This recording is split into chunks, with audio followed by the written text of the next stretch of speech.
Hello, my name is Daisy Lewis.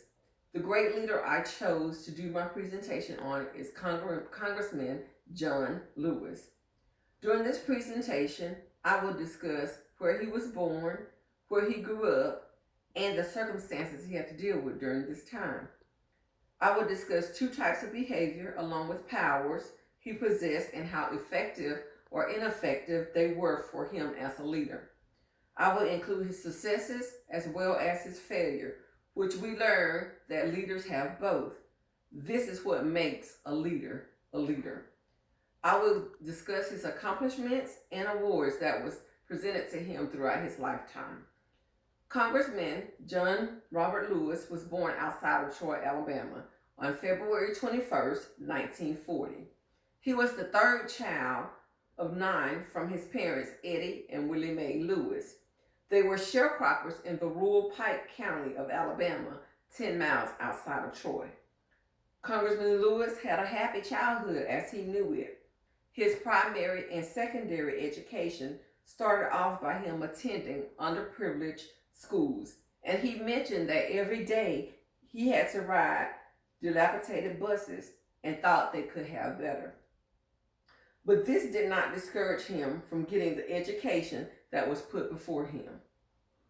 While attending school, he had to work hard towards his education and also assisting his parents with sharecropping.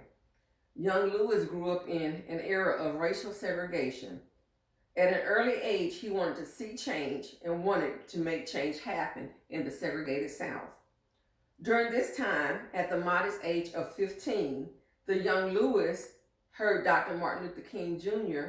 sermons and news of the Montgomery bus boycott, and this inspired him to embark upon the change he wanted to see and live.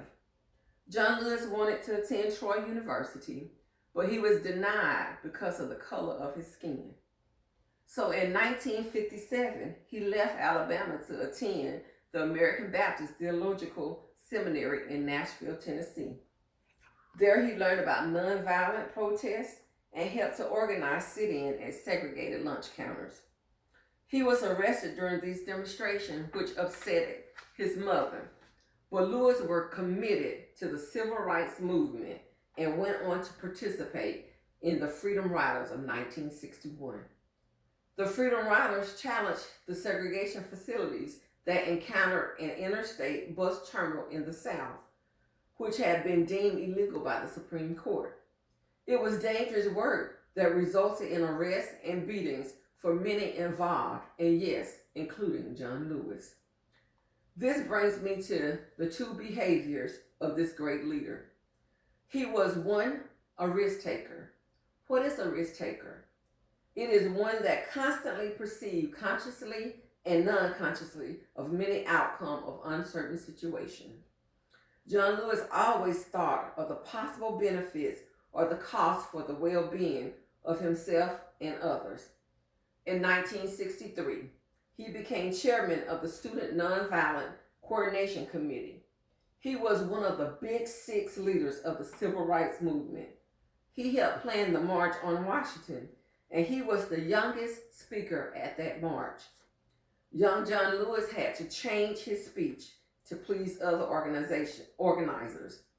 As a person that is seeking out change and put the truth in the atmosphere, why would a person have to tell you the sun is shining when it is actually raining? He did not want to do that, but he did, and he still delivered a powerful speech that declared everyone had to recognize that our social, political, and economic changes are to take place and were to take place in our society, and the people of not one race, but of all race must bring them about.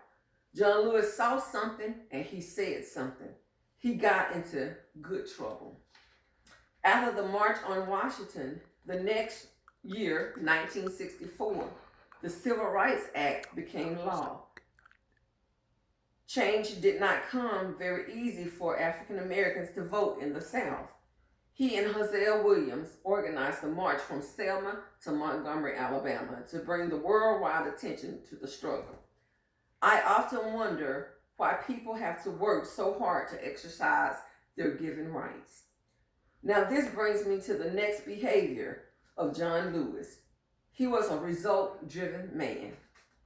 He strived to make things happen, but he knew it would be painful in many cases.